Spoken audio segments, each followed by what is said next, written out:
Allora, eccoci con Ugo Soliman, allenatore dell'Olimpia Zanè, una squadra giovane ma sul trono del Veneto, appena vinto 3-0 la finale di Coppa Veneto, trofeo Mikasa. Ugo, orgoglioso quanto da 1 a 10? Guarda, noi siamo una piccola società che opera in comune nell'altro centro di Zanè.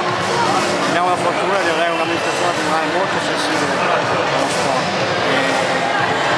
Quindi abbiamo la possibilità di allenarci in impianti all'altezza della situazione e questo è un privilegio in questo momento perché i costi di gestione degli impianti sono molto onerosi per le piccole società.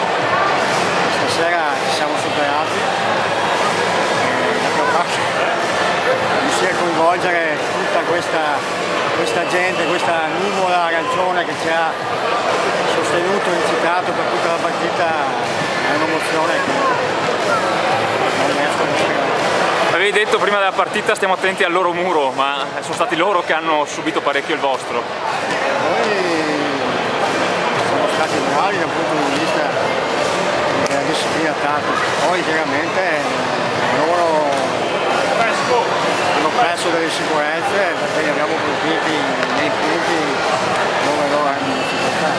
Chiaramente questo è un gioco di situazione e chi riesce a riconoscere le situazioni prima di risolverle ha il vantaggio. Quindi bravi i miei ragazzi che hanno saputo esprimere le loro potenzialità al massimo. Ok, adesso comunque la stagione continua con un titolo che darà ancora più carica, insomma. Noi siamo inseriti in un campionato molto difficile, dove la classifica è molto corta, tutte le squadre giocano soprattutto dal punto di vista agonistico in maniera accesa e ogni partita è veramente una battaglia. Adesso ci godiamo questa vittoria intanto. Chiaramente l'esperienza ci ha insegnato che non bisogna mai esaltarsi con le vittorie, neanche deprimersi per le sconfitte.